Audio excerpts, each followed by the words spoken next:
ভেবেছিলাম প্রত্যেকটা গল্পের মতো এই গল্পের শেষে এসেও বলবো যার শেষ ভালো তার সব ভালো, কিন্তু এই ট্রিপে কিছু একটা ঠিক ছিল না, তাই এন্ডিংটা হ্যাপি হতে হতেও হয়তো হলো না। 11ই ডিসেম্বরের রাত, ঘড়িতে 1:30 ডিমাপুর স্টেশনের 2 নম্বর প্ল্যাটফর্ম। ইঞ্জিনের তীব্র আলোতে চোখ ধাঁধিয়ে যাচ্ছে। ডিব্রুগড় থেকে নতুন দিল্লিগামী রাজধানী এক্সপ্রেস প্রায় ছুঁয়ে ফেলেছে রাত জাগা প্ল্যাটফর্ম আর দাঁড়িয়ে থাকা যাত্রীদের। আমার শরীর আর দিচ্ছে না, ভেতরে কি যেন একটা কষ্ট আর তীব্র ক্লান্তিতে যেন মাটিতে মিশে যাচ্ছি। যখন তখন মনে হচ্ছে এই হয়তো জ্ঞান হারাবো। নিজের অজান্তেই শরীরে তখন বাসা বেঁধে ফেলেছে হেপাটাইটিস এ ভাইরাস। আজ গল্প শোনাচ্ছি ভারতের 7 সিস্টার রাজ্য নাগাল্যান্ডের রাজধানী কোহিমা থেকে। সেই 7 সিস্টার রাজ্য যেটাকে খেয়ে নেব বলে আজকাল প্রতিবেশী দেশের কিছু উন্মাদকে প্রায়শই চিল্লাচিল্লি করতে শোনা যায় সংবাদ মাধ্যমের সামনে। সেই 7 সিস্টার রাজ্যের একটি নাগাল্যান্ড, যেখানে ডিসেম্বর মাসে 10 দিনব্যাপী হর্নবিল ফেস্টিভ্যাল হয়। মূলত সেই অনুষ্ঠান কীরকম হয় সেটা দেখা, আর সেই সঙ্গে 2 দিন নাগাল্যান্ড ঘুরে বেড়ানোর উদ্দেশ্য নিয়েই এই গল্প লিখতে শুরু করি ডিসেম্বর মাসের 7 তারিখে কলকাতা এয়ারপোর্ট থেকে। আজ 7ই ডিসেম্বর 2025, আর এই মুহূর্তে একসঙ্গে 4টে ঘটনা ঘটছে। কলকাতা ময়দানে 5 লক্ষ কণ্ঠে গীতাপাঠ, মুর্শিদাবাদের বেলডাঙ্গায় বাবরি মসজিদের শিলান্যাস, ইন্ডিগোর ভাড়া গুনতে গিয়ে মধ্যবিত্ত মানুষের বিক্রি ঘটিবাটি। আমার গন্তব্য আজ কলকাতা থেকে গুয়াহাটি। গতকাল রাতেই ওড়িশার দারিংবাড়ি থেকে ফিরেছি, যে ব্লগ আপনারা ইতিমধ্যে দেখে নিয়েছেন। তো প্ল্যানিং ছিল যে এক রাত কলকাতা স্টে করে পরের দিন সকালবেলা আবার এখান থেকে বেরিয়ে যাওয়া হচ্ছে গুয়াহাটির উদ্দেশ্যে। এবারের জার্নিতে আমার ফ্লাইট হচ্ছে স্পাইস জেট। আমাদের বোর্ডিং শুরু হবে সকাল 9:35 থেকে, আর আমাদের ফ্লাইট আজকে ছাড়বে হচ্ছে সকাল 10:19, পৌঁছাবে হচ্ছে 11:24। 1 ঘন্টা মতো সময় লাগে, 1 ঘন্টা 5 মিনিট। কলকাতা থেকে ফ্লাইট স্টার্ট করবে, তারপরে যাবে হচ্ছে কাটোয়া, কাঁদি, এদিক থেকে পাঁকুড় মুরারইকে সাইড করবে, কালিয়াচক, শামসি, চাঁচল, কিষানগঞ্জ, ধূপগুড়ি, ফালাকাটা, আলিপুরদুয়ার, তারপর একদম গিয়ে ঢুকবে হচ্ছে গুয়াহাটি। আর এই মাঝখানটায় রয়েছে হচ্ছে বাংলাদেশ। গুয়াহাটির ফ্লাইট কাঁদির উপর দিয়ে যায়। তো জানতেন কোনো দিন? আজ থেকে জানতেন। কলকাতার আকাশে সফলভাবেই টেক অফ করল স্পাইস জেটের এয়ারক্রাফট বোয়িং 737-800। তবে একটা সমস্যা ছিল সিট পজিশন নিয়ে, না হলে 1 ঘন্টার এই ফ্লাইট জার্নি নিঃসন্দেহে একটা সেরা জার্নি হয়েই থাকতো। বাঁ দিকটায় বসলে কাঞ্চনজঙ্ঘা দেখা যায় যদি ওয়েদার ক্লিয়ার থাকে, ডান দিকে বসলে কিছু দেখা যায় না। তার উপরে বসেছি হচ্ছে উইংসের ওপরে। আসলে লাস্ট মোমেন্টে ওই ওয়েব চেক ইন করেছি, একদিন আগে করতে পারলে তাও হয়তো ভালো সিট পাওয়া যেত। কাঞ্চনজঙ্ঘা সহ বরফে ঢাকা অন্যান্য পর্বতমালার ভিডিও ভালো করে শ্যুট করতে না পারার আফসোসটা মনে নিয়েই শেষ করলাম ঘণ্টাখানেকের ফ্লাইট জার্নি কলকাতা থেকে গুয়াহাটির পথে। সময় সকাল 11:15, আমাদের ফ্লাইট সাকসেসফুলি পৌঁছে গেল লোকপ্রিয় গোপীনাথ বরদলৈ ইন্টারন্যাশনাল এয়ারপোর্ট গুয়াহাটি। আর এই গুয়াহাটি এয়ারপোর্ট আমাদের ভারতবর্ষের 7th ব্যস্ততম এয়ারপোর্ট। আর গুয়াহাটি যে শহর, সেই শহর থেকে এয়ারপোর্টটা 28 কিলোমিটার দূরে। গুয়াহাটি আমি এর আগেও এসেছি কয়েকবার, কিন্তু এয়ারপোর্টে এলাম এই প্রথমবার। আর প্রথমবার কোনো শহরের যখন এয়ারপোর্টে পৌঁছাই, তো সেখানকার এয়ারপোর্টের সাজসজ্জা খানিকক্ষণ দেখি। নতুন জায়গা তো, নতুন একটা অভিজ্ঞতা। তো এখানে যাবো হচ্ছে বেল্ট নাম্বার 3 থেকে নেবো হচ্ছে আমাদের লাগেজ। আর ডোমেস্টিক হওয়ার সাথে সাথে এটা কিন্তু ইন্টারন্যাশনাল এয়ারপোর্টও, মানে ওই থেকে ইন্টারন্যাশনাল ট্রান্সফার রয়েছে। ছোট বেল্ট, মানুষ বেশি। লাগেজ নিয়ে বেরিয়ে এলাম এয়ারপোর্টের বাইরে। বেশ সুন্দর এয়ারপোর্ট। বাগডোগরা কিংবা আগরতলার থেকে কিন্তু গুয়াহাটি এয়ারপোর্ট অনেক অনেক বড়। দাদা নমস্কার। নমস্কার নমস্কার। খুব খুশি হলাম আপনার সঙ্গে আমার কথা হচ্ছে তো? হ্যাঁ হ্যাঁ, একদম। আমার হচ্ছে এই হচ্ছে খুশি। হ্যালো, কেমন আছো? Thank you. গুয়াহাটি এয়ারপোর্টে আমাকে রিসিভ করতে এসেছিল বিশুদা মানে যার তত্ত্বাবধানে এবারে নাগাল্যান্ড ট্যুর করতে যাচ্ছি। খুব ভালো একজন মানুষ। এছাড়াও উনি আসাম, মেঘালয় কিংবা অরুণাচল প্রদেশে ট্যুর করান। নিজের এজেন্সি এবং গাড়ি রয়েছে, আপনারা প্রয়োজনে যোগাযোগ করতে পারেন। এয়ারপোর্ট থেকে বেরিয়ে খানিকটা পথ আসার পর এদের অফিস রয়েছে, সেই অফিসে এসেছিলাম। এখানে টুকটাক কিছু কাজকর্ম ছিল। এবার আমরা এখান থেকে রওনা দেওয়া হচ্ছে আমাদের গন্তব্যের উদ্দেশ্যে। গুয়াহাটি থেকে যখন কোহিমার উদ্দেশ্যে রওনা দিলাম, তখন ঘড়িতে বেলা 2। দূরত্ব 364 কিলোমিটার। সময় লাগতে পারে অ্যাপ্রক্স 8 ঘন্টা। কলকাতা থেকে ডিমাপুর পর্যন্ত সরাসরি ফ্লাইট রয়েছে, কিন্তু এই সময় অধিকাংশ ফ্লাইট হয় ডিলে, না হলে ক্যান্সেল। সুতরাং সড়কপথের এই অতিরিক্ত সময়টা ব্যয় করতেই হতো। এই যাত্রাপথে চোখে পড়ল সেই মানুষের অন্ত্যেষ্টি ক্রিয়াস্থল, যার গান শুধু আসাম কিংবা বাংলাকেই নয়, মুগ্ধ করেছে ভারতবর্ষের অসংখ্য শ্রোতাকে। আসামের মানুষ গায়ক জুবিনকে হয়তো ঈশ্বরের মতোই সম্মান করে। পথ চলতে চলতে একসময় বেলা ফুরিয়ে বিকেল হলো, বিকেল ফুরিয়ে সন্ধে, আর মাইলস্টোন বলছে কোহিমা তখনও 130 কিলোমিটার। এখন টাইম হচ্ছে 7:31। মনে হচ্ছে কত রাত হয়ে গিয়েছে। তো আমাদের বিশুদ্ধ অনেকক্ষণ গাড়ি চালিয়েছে, সব এই দুপুর থেকে গাড়ি চালাচ্ছে। এবার একটানা গাড়ি যে চালায় তার কষ্ট হয়, এটা তো আমরা বুঝি যারা গাড়ি চালাই। তাহলে আপনি রেস্ট নিন, এবার কিছুটা রাস্তা আমি চালাই, তারপরে আবার বিশুদ্ধ চালাবে, এভাবে যেতে হবে। দুজন যখন চালাতে জানি তখন আর কোনো প্রবলেম নেই। কোহিমা হচ্ছে এখনও 60 কিলোমিটার। রাস্তা ভালো, 4 লেন রাস্তা। কোথাও কোথাও রাস্তা সিঙ্গেল লেন, একটু ডিস্টার্ব আছে, বাকি ঠিক আছে। এই রাস্তায় প্রথম, এইসব রাস্তা সম্পর্কে আমার খুব একটা আইডিয়া নেই, মানে সব জায়গার নাম তুমি জানি না। আর বাইরে ঠান্ডা 16 ডিগ্রি, বিশাল ঠান্ডা বাইরে, গাড়ি থামালে বোঝা যাচ্ছে। আর আমি এখন শুনছি সানডে সাসপেন্সে ভূতের গল্প। রাত 9:15 নাগাদ আমরা প্রবেশ করলাম নাগাল্যান্ডের রাজধানী কোহিমা শহরে। বাইরে তখন ব্যাপক ঠান্ডা, অদূরেই দেখা যাচ্ছে পাহাড়ের ওপরে কোহিমা শহর। হঠাৎ দেখলে মনে হবে রাতের দার্জিলিং কিংবা সিকিম শহর। রাত 9:18 আমরা পৌঁছে গিয়েছি কোহিমাতে, কোহিমা শহর। প্রথমে ভেবেছিলাম কোহিমার সমতলে, পরে দেখলাম না, এটাও পাহাড়ের ওপরে, অনেকটা গ্যাংটকের মতো। আর সেই কারণে বাইরে চূড়ান্ত ঠান্ডা। নাগাল্যান্ডে এসে প্রথম প্রশ্ন, আমরা এখানে কি খাবো, এখানে কি খাবার পাওয়া যায়। শুনেছি যে এখানকার খাবার নাকি এমনি লোক খেতে পারে না, একদম ভুল কথা। আমরা এই কোহিমা শহর দিয়ে যাওয়ার পথে একটা হোটেল দেখলাম, তো হোটেলে দাঁড়ালাম। তো হোটেলে ঢুকে অনেক বাঙালি দর্শকের সঙ্গে দেখা হলো, তারাও এই হর্নবিল ফেস্টিভ্যাল দেখতে এসছে। তাদের সঙ্গে কথোপকথন করছিলাম, ওনারা এই কাছে একটা হোটেলে আছেন। তো কথোপকথন করতে করতে যেটুকু বুঝলাম যেখানে খাওয়া নিয়ে কোনো অসুবিধা নেই। এবার এই হোটেলে যে মেনু কার্ড রয়েছে, দেখা একটু খাবার কী কী রয়েছে আর খাবারের দাম। মাটন রাইস রয়েছে 240 টাকা, ফ্রাইড রাইস রয়েছে, সব কিছুই রয়েছে। আর সব কিছু খাবার নিয়ে একটু চাপ রয়েছে। অমলেট রয়েছে, বয়েলড এগ রয়েছে, noodles with 2 egg. 1 cup coffee আর 2টো বিস্কুট খেয়ে আবারও রওনা দিলাম, কারণ রাত অনেকটাই হয়ে গিয়েছে। এই হচ্ছে নাগা হেরিটেজ ভিলেজ, এখানে হর্নবিল ফেস্টিভ্যাল হচ্ছে। আগামীকাল আমরা এখানেই আসবো। সেই রাতে আর খাওয়া দাওয়া করতে ইচ্ছেই করেনি। শরীরে হেপা ভাইরাসের প্রভাব হয়তো অনেক আগে থেকেই শুরু হয়ে গিয়েছে। ক্লান্তি, মাঝে মাঝে হেঁচকি ওঠা, এইগুলো ছিল সাময়িক লক্ষণ। আমরা ছিলাম কোহিমা শহর থেকে 20 কিলোমিটার দূরে ভিসামা গ্রামের ছোট্ট একটা হোমস্টেতে। হর্নবিল ফেস্টিভ্যাল উপলক্ষে শহরের অধিকাংশ হোটেলই অলরেডি বুকড, তাই সেখানে বুকিং পাওয়া সম্ভব হয়নি। হঠাৎ করে ট্রিপ করলে যা হয় আর কি। আজকে নাগাল্যান্ডে আমাদের প্রথম দিনের সকাল। গতকাল রাতে এখানে এসে পৌঁছেছিলাম এই পাহাড় জঙ্গলে ঘেরা এই হোমস্টেতে।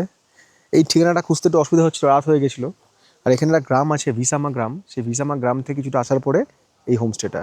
এই যে সময় আমরা এসেছি এই হর্নবিল ফেস্টিভ্যালের জন্য না, এখানে প্রচুর ভিড়। শহরে যা কিছু হোটেল আছে, হোটেল টোটেল সমস্ত বুক, আর যা দু একটা পড়ে টরে আছে তার ভাড়া সাংঘাতিক। তো ওই জন্য আমরা হঠাৎ করে যেহেতু প্রোগ্রাম করেছিলাম, সেহেতু এখানে হোমস্টে বুক করেছিলাম, যেটা ওই কোহিমা থেকে মোটামুটি 20 কিলোমিটার দূরে। প্রথমে আমাদের প্ল্যান ছিল আজকে সকালবেলায় যে আমরা এখান থেকে ব্রেকফাস্ট করে চলে যাবো যে হর্নবিল দেখতে। তারপরে যেটা প্ল্যান হলো যে হর্নবিল 10 তারিখ পর্যন্ত হয়, তো আজকে হচ্ছে 8 তারিখ, হর্নবিল আমরা আগামীকাল দেখবো। আজ আমরা যাবো হচ্ছে এখান থেকে জুকু ভ্যালি দেখতে। তো জুকু ভ্যালি যাওয়ার জন্য আলাদা গাড়ি নিতে হয় এবং তারপরে ওখান থেকে ট্রেক করে যেতে হয়। আর গতকাল রাত্রে যখন এখানে এসে পৌঁছেছিলাম, এত ঠান্ডা, মানে শরীরে আর ক্ষমতা নেই দুটো কথা বলার যে কিছু বলবো। 4 ডিগ্রি ঠান্ডা, কোনো রকমে গাড়ি থেকে নেমে খাওয়া দাওয়াও করা হয়নি, একদম বিছানায় গিয়ে ঘুমিয়ে গিয়েছি। এই হচ্ছে রুম অনেকটাই বড়, আর এক্সট্রা ম্যাট্রেসের ব্যবস্থা ওরা করে দেয়। এরকম হচ্ছে খাটে 2 জন শুতে পারবে। ফোন চার্জ দেওয়ার জায়গা আছে। এখানে আমরা নিয়েছি হচ্ছে চা, সেই সঙ্গে ডিম সেদ্ধ, আর হচ্ছে ব্রেড বাটার, আর জল তো রয়েছে।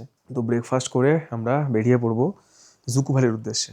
এই যে জিপসি গাড়ি এসছে, আমার প্রিয় কালার ব্লু, এই জিপসি গাড়ি করে আমরা যাব হচ্ছে সেই ট্রেকিং পয়েন্টে যেখান থেকে আমাদের জুকু ভ্যালির যে ট্রেকিং সেটা শুরু হবে।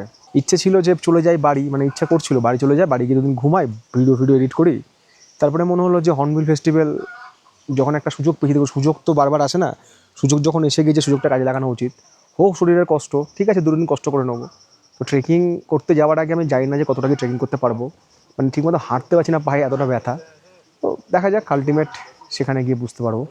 দিনের বেলা তো এই জায়গাটা একরকম, আর রাত হয়ে গেলে মোটামুটি রাত 9টার পর থেকে পুরো নির্জন, তখন নিজেরই ভয় লাগবে। 8 কিলোমিটার মতো আমাদের যেতে হবে, তারপরে হাঁটতে হবে। জুকু ভ্যালি যাওয়ার ট্রেকিং রুট শুরু হয় এই ভিসামা গ্রাম থেকে। মেন রোড থেকে একটা রাস্তা চলে গিয়েছে 8 কিলোমিটার ওপরে, পুরোটাই অফ রোড, যেমনই ধুলো তেমনই ঝাঁকুনি। জুকু ভ্যালি যারা যাবেন তারা এই ভিডিওর কোনো অংশ মিস করবেন না। কারণ কিছু সত্যি জিনিস আপনাদের দেখা বা জানা খুব দরকার, যেগুলো সচরাচর কেউ বলে না বা বলবেও না। এখানে একটা কথা বলে রাখি যে এই রাস্তাটা অফরোড, তো এখানে আপনার নিজের গাড়ি যেতে পারে, কিন্তু সেটা আপনার রিস্কে। কেন অফরোড রাস্তা, গাড়ির যদি গ্রাউন্ড ক্লিয়ারেন্স ভালো না হয়, চালক ভালো না হয়, গাড়ির কোনো ক্ষতি হয়ে গেলো তখন আপনারই ক্ষতি। তো সেক্ষেত্রে বেটার আপনারা এখান থেকে গাড়ি ভাড়া নিয়ে নিন। এরা নেবে হচ্ছে আসা যাওয়া 1500 3000, মানে আপনি যেখানে স্টে করছেন সেখান থেকে আপনাকে ট্রেকিং পয়েন্ট পর্যন্ত ছাড়বে, তারপর আবার সেখান থেকে আপনাকে নিয়ে আসবে হচ্ছে আপনার স্টেতে। মোট নেবে হচ্ছে 3000। এইটা হচ্ছে জুকু ভ্যালির এন্ট্রি পয়েন্ট, এখান থেকে টিকিট নিতে হবে। আর এই যে ট্যাক্সি ক্যাব সার্ভিস 8 কিলোমিটার পর্যন্তই। জুকু ভ্যালি যাওয়ার জন্য যে এন্ট্রি সেটা সম্পর্কে বলে দিই আপনাদেরকে। তো এখানে এন্ট্রি ফি হচ্ছে 130 টাকা পার পার্সন। গাইড যদি আপনারা নেন, গাইডের জন্য লাগবে হচ্ছে 2000 টাকা। তো গাইড এখানেও পাওয়া যায়। এখন যেহেতু পিক টাইম সেহেতু গাইড এখানে নেই, গাইড আমরা অন্য জায়গা থেকে নিয়ে এসেছি, বাট অন্যান্য সময় কিন্তু গাইড আপনারা এখানেই পাবেন যারা জুকু ভ্যালি ট্রেক করতে আসবেন। আর সেই সাথে হচ্ছে যারা ড্রোন নিয়ে আসবেন, এখানে ড্রোন অ্যালাউ। তো ড্রোনের জন্য কিন্তু আপনাদেরকে ড্রোনের যে চার্জেস সেটা হচ্ছে 2500 টাকা পার ড্রোন। আর এই যে অফিসটা রয়েছে এটা কিন্তু খোলা থাকে হচ্ছে 24 আওয়ার্স। রাস্তা পুরোটাই অফরোড। এখানে রাস্তার পাশে ছোটো ছোটো ক্যাম্প রয়েছে, অনেকে এখানে রাত্রে থাকে।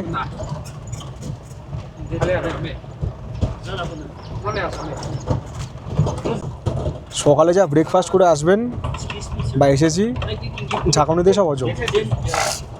শরীর একবারের জন্য স্থির হয়নি।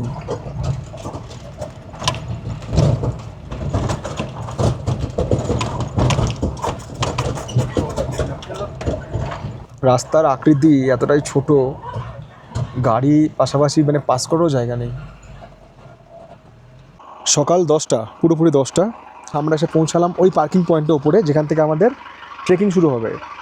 এই যাত্রাপথ মোটামুটি গাড়িতে পুরো অবস্থা খারাপ, পেট ফেট কোমর টোমর সব ব্যথা হয়ে গেছে। এই ট্রেকিং পয়েন্ট আমরা এখন এখানে আছি। ওই ওপরে গিয়ে আমরা পৌঁছাবো, ওপরে লেখা আছে জুকু ভ্যালি গেস্ট হাউস, ওই ওপরে গিয়ে আমরা পৌঁছাবো। এই রকম হচ্ছে খাড়াই রাস্তা। এখানে কোথাও কিন্তু কিলোমিটার লেখা নেই যে কত কিলোমিটার আমাদের উঠতে হবে, শুধু একটা এরকম ম্যাপ করে দেওয়া রয়েছে।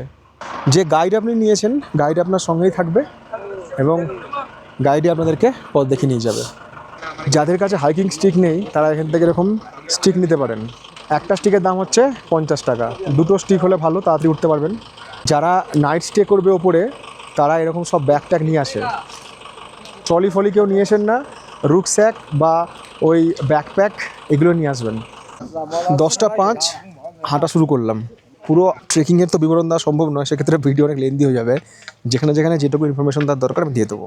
ট্রেকিংয়ের শুরুতে রাস্তা বেশ ভালো, অন্তত পায়ে হাঁটার মতোই, যেমনটা হয় আর কি পাহাড়ি পথ। আমার একটাই সমস্যা ছিল, পিঠে অত্যন্ত ভারী ব্যাগ। তবে পরবর্তী রাস্তা কেমন হতে পারে এই ব্যাপারে বিন্দুমাত্র ধারণাও ছিল না।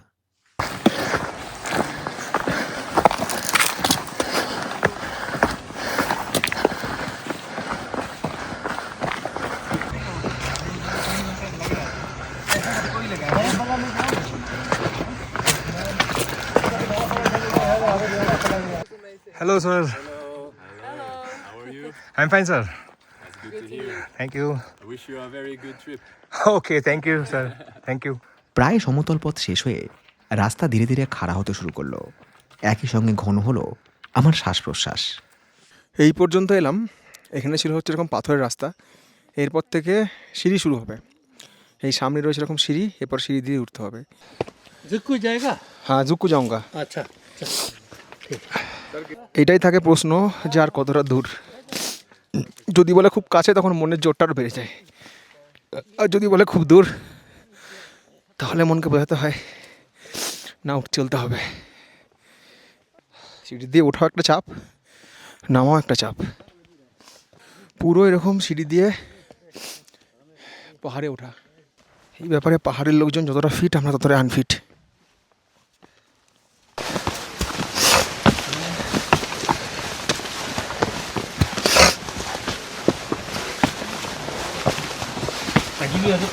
শুরুতেই কেউ তাড়াহুড়ো করবেন না, ধীরে সুস্থে উঠুন।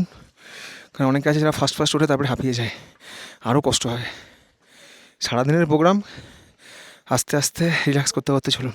আমার যা মনে হচ্ছে পুরো পাহাড়টা এভাবে চড়তে হবে সিঁড়ি দিয়ে দিয়ে। ভিডিওতে হয়তো বোঝা যাচ্ছে না, বাট এটা এত সহজ নয়, চাপ আছে। আর সর্দি ফর্দি যাদের হয়েছে না, তাদের তো এমনি শ্বাসকষ্ট হয়। এটা ধরো আর আধা ঘন্টার মতো স্টিপ পাবে, আধা ঘন্টার মতো স্টিপ, তারপর একদম প্লেন। তারপর আর স্টিপ নেই, না তারপরে একদম প্লেন। প্লেন। আধ ঘন্টার মতো এরকম স্টিপ আছে, যা বললো আমার বাঙালি দর্শক বন্ধু। তারপরে প্লেন, তো আধ ঘন্টা কষ্ট করতেই হবে। 1 ঘন্টার মতো স্টিপ রাস্তা, তবে 1 ঘন্টায় দম বের করে দেবে, এটা হচ্ছে ব্যাপার। আর যারা গতকাল গিয়েছিল তারা এখন ফিরছে, ওই জন্য একটু ট্রাফিক হয়ে আছে। এখানে তো রাস্তা বলে কিছুই নেই, সব গাছের শিকড়, গাছের শিকড়ে পাথর ফেলে ফেলে রাস্তা তৈরি হয়েছে। জুকো ভ্যালি ট্রেক করার পরিকল্পনা শুরুতে ছিল না। প্ল্যান ছিল হর্নবিল ফেস্টিভ্যাল কভার করে ফিরে আসব। সেই কারণে ট্রেকিংয়ের জন্য যে সমস্ত পোশাক, জুতো কিংবা অ্যাক্সেসরিজের প্রয়োজন হয় তার কোনো কিছুই সঙ্গে ছিল না। শরীরে ছিল অসম্ভব এক ক্লান্তি। তখনও বুঝতে পারিনি যে কি হচ্ছে ভেতরে। ভেবেছিলাম ঘুম কম হওয়ার কারণেই হয়তো হাঁটাচলা করতে সমস্যা হচ্ছে বা শরীর তাড়াতাড়ি ক্লান্ত হয়ে যাচ্ছে। পথের যেন শেষ নেই, কোথায় উঠলাম কোথায় উঠবো কিছুই বোঝা যাচ্ছে না, শুধু পথ চলছি আর চলছি। পথ কোথায়, শুধু সিঁড়ি। কৈলাস মানস সরোবর মনে হয় এর থেকে সহজ ছিল। আমার থার্ড টাইম, জুকো অনেক টাফ। জুকো অনেক টাফ না, সবাই বলছে জুকো অনেক টাফ। তার উপরে ট্রেক করার জন্য কিছু জিনিস দরকার, যেমন হচ্ছে নি সাপোর্ট, নি গার্ড, একটু কর্পূর, তারপরে ড্রাই ফ্রুটস, এগুলো এনার্জি ড্রিঙ্কেরও দরকার। কিচ্ছু নেই কাছে, কিচ্ছু নেই। যেখানে বসছিলাম মনে হচ্ছে ঘুমিয়ে যায়, জানো কেন কি জানি, শরীর ক্লান্ত বলে মনে হচ্ছে। ভাগ্যের এমনই পরিহাস, তখনও বুঝিনি এই ঘন ঘন ক্লান্তির কারণ। যদি একবারও জানতাম, ট্রিপ বাতিল করে ওই দিনই বাড়ি ফিরে আসতাম।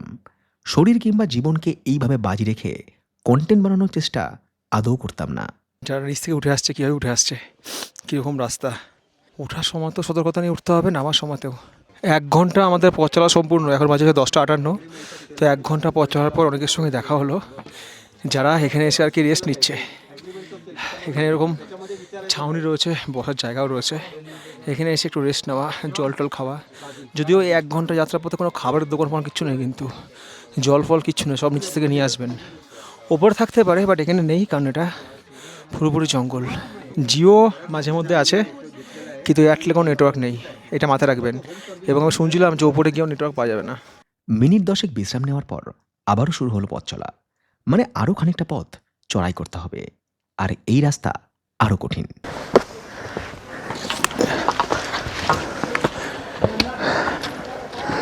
সবাই বলছে 5-10 মিনিট লাগবে, তারপরে আমরা পৌঁছে যাব। কিন্তু এই 5-10 মিনিটটাই তো কষ্টকর। রাস্তা এইরকম খাড়াই। ট্রেকিং বেশ কয়েকবার করেছি, কিন্তু এই পথ দেখে মনে হচ্ছে এটা ঠিক ট্রেকিং নয়, অনেকটাই মাউন্ট ক্লাইম্বিং। মুহূর্তের অসাবধানতায় পাহাড়কে নিচে পড়ে যাওয়ার সম্ভাবনা প্রতি মুহূর্তেই প্রবল। যারা নিচ থেকে ওপরে উঠে আসছে কিংবা ওপর থেকে নিচে নেমে যাচ্ছে, সতর্কতা উভয়কে নিতে হচ্ছে, কারণ পায়ে হাঁটা পথ এতটাই সংকীর্ণ। প্রায় 1.25 ঘন্টা মতো সময় লাগলো ট্রেক করে পাহাড়ের উপরে পৌঁছাতে। তারপর দেখলাম পুরোপুরি অন্য এক পরিবেশ। চারিদিকে সবুজে ঢাকা পাহাড়, নীল আকাশ, জনবসতির কোনো চিহ্নই নেই। যারা ট্রেক করে এই পর্যন্ত পৌঁছেছে তারা দীর্ঘ পথ চলার পর হয় বিশ্রাম করছে, না হলে কিছু খাওয়া দাওয়া করছে। পরবর্তী পথ আরও দীর্ঘ, যদিও কোনো চড়াই কিংবা সিঁড়ি নেই। জঙ্গলের মধ্যে দিয়ে হাঁটা পথ, আর 2 দিকের গভীর বনভূমি থেকে কানে আসছে পাহাড়ি ঝিঝি পোকার ডাক। একবার মনে হলো এই পর্যন্ত ঠিক আছে, এবারে ফিরে যাই, কারণ জুকো ভ্যালি ঠিক কীরকম হতে পারে তার একটা আন্দাজ বোধহয় পেয়েছি। কিন্তু যখন যখন মনের কথা শুনিনি, তখন মাসুল দিয়েছি কয়েক গুণ। আজ এমনটাই কিছু হতে চলেছে। এই গাছগুলোর হাইট এতটা বেশি না, আমার থেকে 10 হাত দূরে যদি কেউ থাকে দেখা যাচ্ছে না, এত বেশি এই গাছগুলোর হাইট। আর তার মধ্যে দিয়ে পাহাড়ের ধার ধার ধরে ধরে এরকম ট্রেকিং পথ। এখনও অনেক দূর, হয়তো এই পাহাড়টার পেছনে যেতে হবে আমাদেরকে।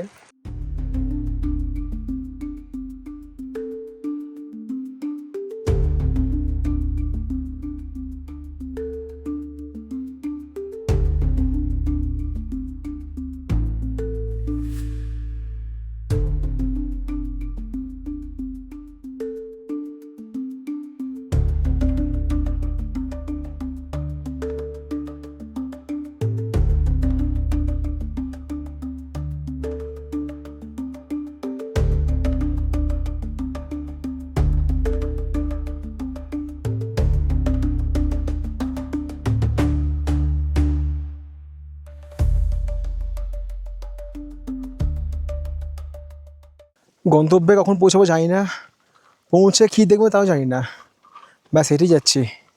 দুদিকে এরকম জঙ্গল, মাঝখান থেকে রাস্তা, ধুলো, চলেই যাচ্ছি পথ। প্রায় 3.5 ঘন্টার ওপরে পথ চলছি। কোথাও একটা খাবারের দোকান কিংবা পাবলিক টয়লেট কোনো কিছুরই দেখা নেই। মাঝে মাঝে ব্যাপারটা কেমন যেন বোকা বোকা লাগছিল। শারীরিক পরিশ্রম আর সময়ের অপচয় ছাড়া আর যেন কিছুই না। ভারতবর্ষের বিভিন্ন জায়গাতে বিভিন্ন রকম ভ্যালি রয়েছে। জুকো ভ্যালিতে এমন কি রয়েছে যার জন্য এত কষ্ট করা, তার কোনো যুক্তিগ্রাহ্য জবাব মন থেকে মিলছিল না। 4 ঘন্টা পথ চলছি, এই পর্যন্ত আসার পর দেখা পেলাম টয়লেটের। দোকানপাট কিচ্ছু পাইনি, শুধুমাত্র টয়লেট, এরকম একটা ব্রিজ পার করে পাড়ে যেতে হবে। প্রায় ঘন্টা চারেক পথ চলে আসার পর দেখা মিলল জনজীবন, সেই সঙ্গে পাহাড়ের উপরে পরিষ্কার পরিচ্ছন্ন একটা জায়গা। সেখানে সার দিয়ে সাজানো টেন্ট। এই হচ্ছে জুকো ভ্যালি। ঘড়িতে সময় দেখলাম, শরীরের যা অবস্থা তাতে 4 ঘন্টা হেঁটে এসে জুকো ভ্যালি দেখে আবারও ফিরে যাওয়া সম্ভব নয়। একে তো ভীষণ ঠান্ডা, তার উপরে শীতকালের বেলা। পথ শেষ হওয়ার আগেই সন্ধে নেমে যাবে। অতএব টেন্ট বুক করলাম 1 রাতের জন্য। এই জায়গায় আসার পর, এখানকার প্রাকৃতিক সৌন্দর্য দেখার পর একদিনে ইজিলি কিন্তু ঘুরে ফিরে যাওয়া যায়। কারণ আমরা এটা ডিসাইড করতে পারছি না যে আমরা এখানে কী করবো। টেন্ট তো আমরা নিয়েছি, এখানে থাকতে এই জন্যই ভয় লাগছে, কারণ এখানে প্রচণ্ড ঠান্ডা রাত্রিবেলায়। এখানে টেম্পারেচার নাকি মাইনাসে নেমে যায়, তারপরে ফাঁকা জায়গা। এবার সারা রাত এই টেন্টের মধ্যে কাটানো, তারপরে এই যে লেপ কম্বলগুলো এরা দেয়, এগুলো অনেক মানুষই ব্যবহার করে, এগুলো আমাদের পক্ষে কতটা হাইজিনিক হবে।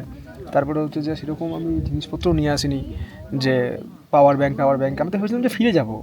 এই ট্রেক এত কঠিন কে জানতো, মানে এতটা দুর্গম জায়গাতে বা এতটা ইন্টেরিয়ার জায়গাতে। আর সবচাইতে বড় বিষয়, এখানে আসার পর কিন্তু সভ্য জগতের সাথে আপনাদের যোগাযোগ বিচ্ছিন্ন, কারণ এয়ারটেল জিও কোনো ফোনে নেটওয়ার্ক নেই। 10 টাকার ম্যাগি, 4 ঘন্টা ট্রেকিং করে এসে 100 টাকা। ম্যাগি পর্ব শেষ করে একটু বাইরে বেরোলাম। তখনও রোদের তেজ রয়েছে। এই সুযোগে বাজ পাখি উড়িয়ে দেখার চেষ্টা করলাম জুকো ভ্যালির ভৌগোলিক পরিবেশ এবং সৌন্দর্য, যেটা এমনি ক্যামেরায় তুলে ধরা হয়তো সম্ভব নয়। তবে আমার দৃষ্টিভঙ্গিতে এই সৌন্দর্য অ্যাভারেজ, বাকিটা দর্শকরা বলবেন।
ডায়েরির পাতায় লেখা শুরু করলাম, যত দূর পর্যন্ত চোখ যায় ছোট বড় সব পাহাড়।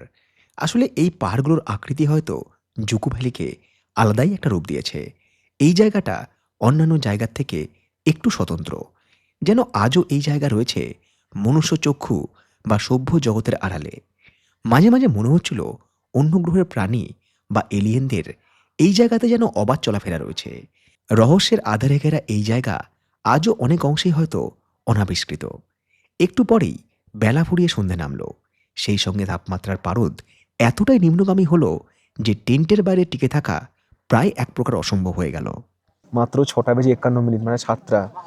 সেই বিকেল থেকে আমি এই টেন্টের মধ্যে ঢুকে বসে আছি। তার দুটো কারণ, প্রথমত হচ্ছে বাইরে ভয়ানক ঠান্ডা, কারণ সূর্য অস্ত যেতেই প্রচণ্ড ঠান্ডা, শরীর ক্লান্ত ছিল, একটু ঘুমও ছিল। আর সেই সাথে আমি যে বললাম যে আমার তো এখানে থাকার কোনো প্ল্যান ছিল না, কতটা ঠান্ডা সেটাও অনুমান ছিল না।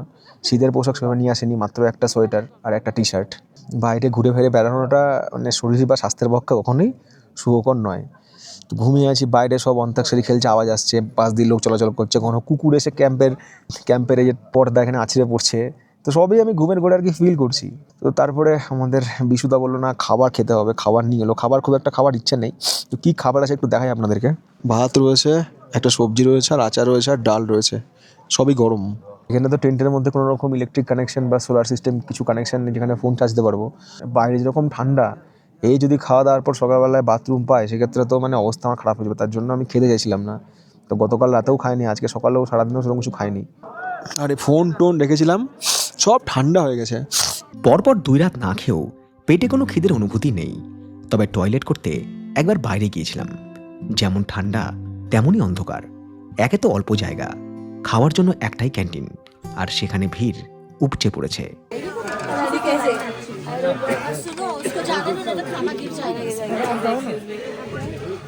ভাবলাম প্রকৃতির মাঝে শান্ত জায়গায় বাইরে ঠান্ডার রাত ঘুমাবো, ঘুমের পুরো 108। এ বাইরে মাতালদের সেই কোরাস গান, সেই যে শুরু হয়েছে মাতালদের গান, মনে হচ্ছে আজ রাত্রেই সব ইন্ডিয়ান আইডলের ফাইনাল এখানে নির্বাচিত হবে। সেই গান, চিৎকার, আর এই টেন্টের পাশে কুকুরের চিৎকার, যা তো অবস্থা। মাঝে মধ্যে কুত্তাগুলো আবার কী করছে, মারামারি করতে করতে এই টেন্টের মধ্যে এসে পড়ছে বাইরে, বাম করে সেই আওয়াজ। কী হলো রে ভাই, ভয় পেয়ে যাচ্ছে বারবার করে। তারপরে সব রকম নেশা যা হয় সব এরা সঙ্গে বহন করে, দিয়ে খেয়ে দে এই চিৎকার কোরাস গান। জুকু ভ্যালি না, এটা হচ্ছে মাতাল ভ্যালি।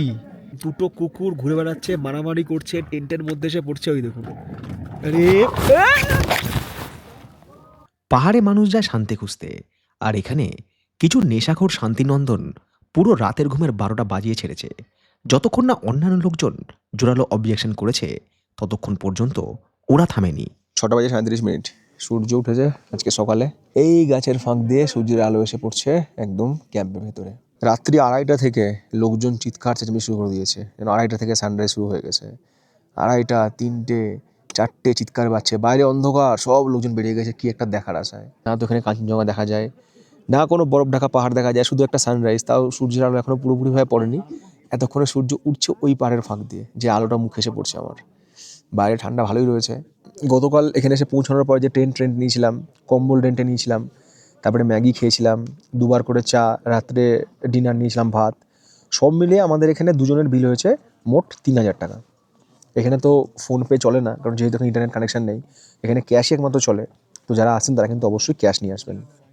বেলা একটু বাড়তেই 1 কাপ চা খেয়ে তৈরি হয়ে নিলাম।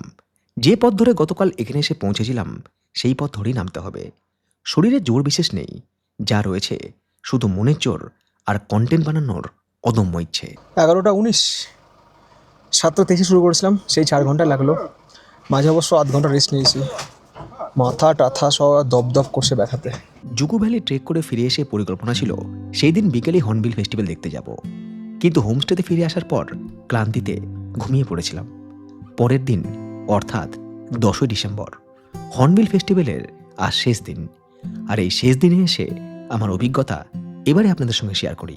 শরীরের অবস্থা এতই খারাপ, মানে পুরো ইউরিন হলুদ, এরকম কোনো হয়নি।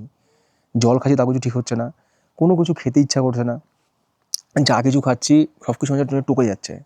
তো আমি তো এসে আর কি কম্বল মুড়ি দিয়ে ঘুমিয়ে পড়েছিলাম। তারপরে মোটামুটি সন্ধ্যাবেলা উঠে 1 কাপ চা খেলাম, সেটাও বিস্বাদ। একটু মুড়ি খেলাম, মুড়ি আমার পছন্দের খাবার, তাও ভালো লাগছে না, জানি না কি প্রবলেম হচ্ছে শরীরে। তো আজকে সকালবেলায় উঠে হাসতে কিছু করার নেই, আজ আমাকে বেরোতেই হবে, কারণ আজকে হচ্ছে হর্নবিল ফেস্টিভ্যালের শেষ দিন, 10ই ডিসেম্বর। আর হর্নবিল দেখার জন্যই আসা, মাঝখানে 2 দিন এই জুকু ভ্যালির জন্য আর কি নষ্ট হলো। মনের জোরেই আর কি কাজ চালাবো যে সারাদিন। এই হচ্ছে ভিসেমা ভিলেজ পাশে রয়েছে, আর আমাদের যে গাইড যে আমাদের সঙ্গে হর্নবিল ফেস্টিভ্যালে যাবে সেখান থেকে উঠলো। এখন এই মুহূর্তে এই হর্নবিলের সময় না গাইড পাওয়া মুশকিল, এত মানুষ আসছে। তো ভিসামার পরে একটা গ্রাম রয়েছে, তার নাম হচ্ছে জাখামা, আর আমরা যাবো হচ্ছে কিসামা ভিলেজে। যে কিসামা ভিলেজ যেখানে আর কি এই হর্নবিল ফেস্টিভ্যালটা হচ্ছে।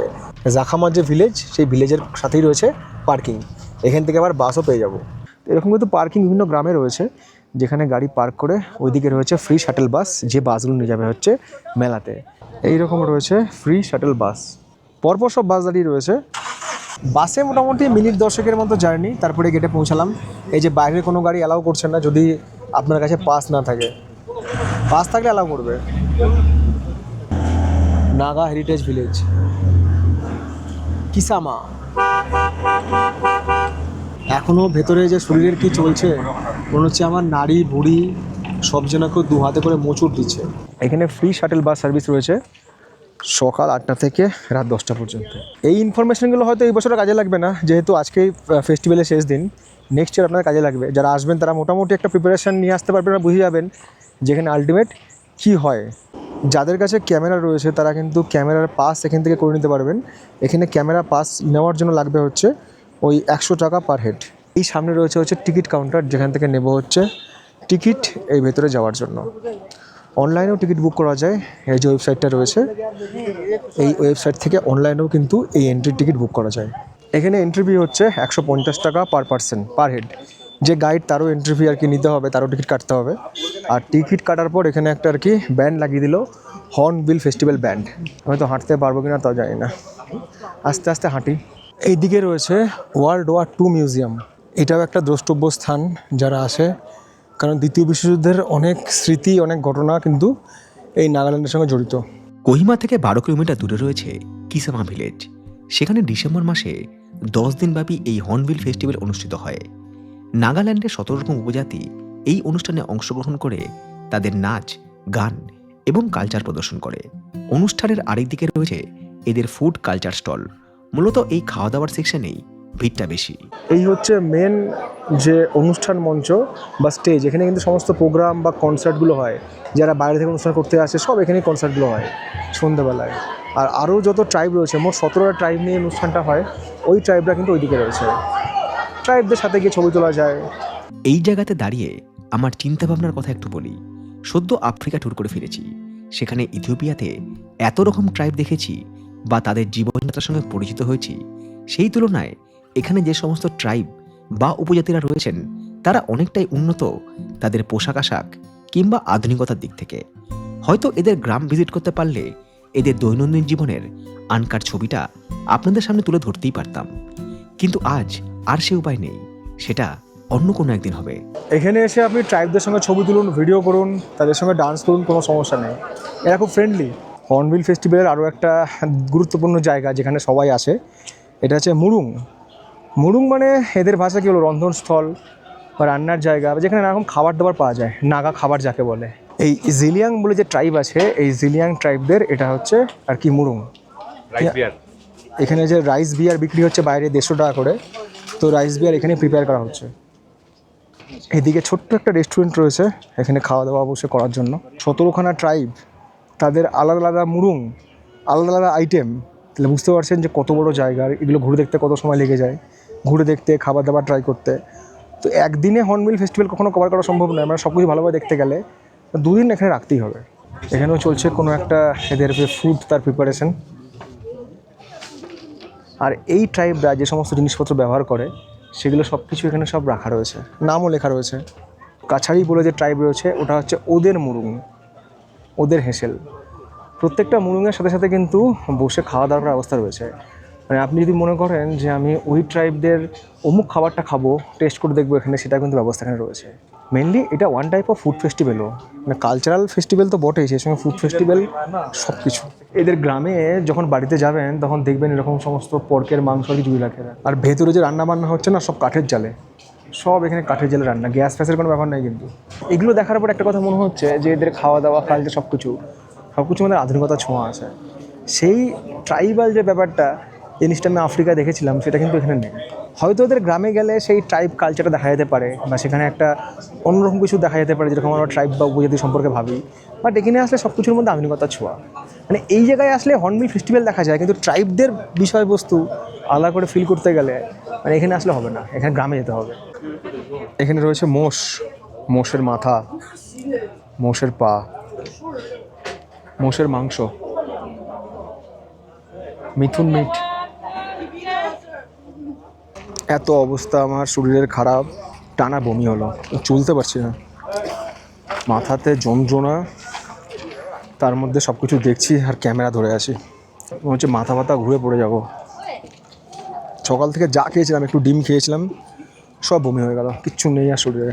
তাও চেষ্টা করছি যতটা আপনাদেরকে দেখানোর। এই ট্রাইবটা বিখ্যাত, এটা হচ্ছে সোয়াবিনের জন্য, সুমিকি। এই যে সোয়াবিনসের জন্য এরা বিখ্যাত। এদের এখানে সোয়াবিনের কোনো আইটেম রয়েছে, এরা বলে হচ্ছে আখনি, আর আমরা বলি হচ্ছে সোয়াবিনস। ক্র্যাব বিক্রি হচ্ছে, ক্র্যাব, নদীর কাঁকড়া, চিলি চিপস। একটু আগে পর্যন্ত গ্যালারিটা কতটা ফাঁকা ছিল, প্রোগ্রাম শুরু হতে চরম ভিড়। সারাদিনই এখানে কোনো না কোনো প্রোগ্রাম হয়, সন্ধ্যেবেলার বেশি জমজমাটে জায়গাটায়, তখন ভিড় আরও হয়। সন্ধ্যেবেলা একবার এখানে আসবো, আপাতত যাবো হচ্ছে কোহিমা সিটি দেখতে। এখানকার কিছু লোকাল মার্কেট, পার্কিং থেকে গাড়ি নিয়ে আবার যাচ্ছি কোহিমা সিটির দিকে। আবারও সেই বমি, মানে বমি আর হচ্ছে না, ভেতরে কিছু নেই আর স্টোমাক এমটি হয়ে গেছে। আমার দুই চোখের সাদা অংশ ততক্ষণে হলদে হতে শুরু করেছে, শরীর আর দিচ্ছে না। আমার সঙ্গে যারা ছিল তারা, এমনকি আমিও শুরুতে কিছুই বুঝতে পারিনি, কারণ এই অসুখটা সম্পর্কে আমি সম্পূর্ণ অজ্ঞাত। কোহিমার স্থানীয় বাজার আর দেখা হয়নি। যতদূর মনে পড়ে, প্রায় অচৈতন্য অবস্থায় স্থানীয় একটা হোমস্টেতে দুপুর আর বিকেলটা কাটিয়েছিলাম। এত খিদে পেয়েছিল, কিন্তু দুটো সিদ্ধ ভাতও মুখে দিয়েও দিতে পারিনি। আর তারপরে কী করলাম আমার মনে নাই কিছু, আমি ঘুমিয়ে গেছিলাম, মানে বেহুশ টাইপের হয়ে গেছিলাম। ওরা বলছিল হসপিটাল নিয়ে যেতে, না হসপিটাল নিয়ে গেলে এখন স্যালাইন ফ্যালাইন দেবে, আমি ওসব হসপিটাল যাবো না, মরলে বাড়িতে গিয়ে মরবো, আমার বাইরে না। খাবো হাত দিয়ে, ক্ষমতাটুকু নেই আমার। 2 মুঠো ভাত মুখে দিয়েছিলাম, ব্যাস সঙ্গে সঙ্গে ভেতর থেকে চাপ আসছে, গেলাম বমি, তারপর সব চুপচাপ, মাথার মধ্যে চাপা ব্যথা। তবে আমাদের গাইড আর বিশুদা সেই দিন সন্ধ্যায় হর্নবিল ফেস্টিভ্যালের কিছু মুহূর্ত ক্যামেরাবন্দি করেছিল আমার জন্য।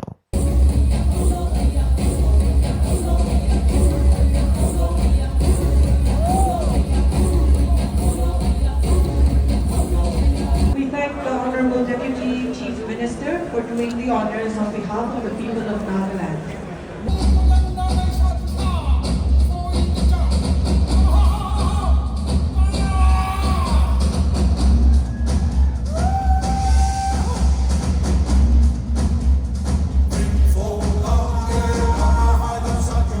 সেই দিন রাত 8:30টার সময় কোহিমা থেকে রওনা দিলাম ডিমাপুরের উদ্দেশ্যে। পরিকল্পনা এটাই যে ওই রাতে ডিব্রুগড় রাজধানী ধরে পরের দিন এনজিপি পৌঁছে আবারও ট্রেন বদল করে বহরমপুর ফিরে আসব। টানা হেঁচকি উঠছে, ইলেকট্রল জল আর ওআরএস খেয়ে কোনো মতে শেষ এনার্জিটুকু বাঁচিয়ে রেখেছি। সেই ইলেকট্রল জল, বাবা গো, শরীর ওষুধ তোলে না, সব কিছু খেয়ে নিতে ইচ্ছা করে। কোহিমা থেকে ডিমাপুর আসতে সময় লাগলো 1 ঘন্টা 3 মতো, আর ওই যে হেঁচকিওটা শুরু হয়েছে আর থামেনি। তো কোহিমা থেকে আসার সময় বিশুদা আমার জন্য এই দেখুন ওআরএস, তারপরে হচ্ছে ইলেকট্রল সব কিনেছে। এত কষ্ট কখনো পাইনি, আর কখনো কখনো না পাওয়া জিনিসগুলো আমাদের জীবনে পাওয়া হয়েই যায় কোনো এক যাত্রাপথে। হেঁচকি তো বন্ধ হচ্ছেই না, এত জল খাচ্ছি। বাট সব প্রবলেমের মধ্যেও যে মানুষটাকে মন থেকে ধন্যবাদ না দিলেই নয়, সেটা হচ্ছে বিশুদা। যে মানুষটা সবসময় আমার পাশে থেকে হেল্প করেছে, মেডিসিন এনে দেওয়া, আমার ব্যাগটা এগিয়ে দেওয়া, কোথায় কী খাবো না খাবো সবকে অ্যারেঞ্জ করে দেওয়া, মানে প্রচুর হেল্প করেছে। হতে পারে যে আমার হয়তো নাগাল্যান্ড ট্রিপ কোনো অংশে হয়তো সফল হলো না পুরোপুরিভাবে, বাট নেক্সট টাইম অবশ্যই হবে। আর যারা আপনারা আগামী দিনে প্ল্যান করছেন যে আপনারা মেঘালয়, আসাম আর অরুণাচল প্রদেশ সবটাই, এই সমস্ত জায়গা ট্রিপ করবেন, বিশুদার নাম্বার দেওয়া থাকলো ভিডিও ডেসক্রিপশন বক্সে এবং স্ক্রিনে। আপনারা আসুন, কথা দিলাম আপনাদের ট্রিপ আমার থেকে অনেক অংশে ভালো হবে। আমি অসুস্থ হয়ে পড়েছি বলে তখন ট্রিপে প্রবলেম হয়েছে, না হলে আমিও বলতাম যে শেষ ভালো তো সব ভালো। গল্পের শেষ কিছুটা এই রকম। 12 তারিখ বাড়ি পৌঁছে ডাক্তারের পরামর্শ মেনেই এলএফটি টেস্ট করাই। রিপোর্ট বলে বিলিরুবিনের মাত্রা 7, এসজিওটি 1647 আর এসজিপিটি মাত্র 2962। 2025 সালটা শেষ হলে এইভাবেই। তবে আশা রাখি নতুন বছরে নতুন উদ্যম নিয়ে সুস্থ হয়ে ফিরবো আপনাদের সামনে নতুন কোনো গল্প নিয়ে। আজকের গল্প শেষ হয়েও হলো না শেষ।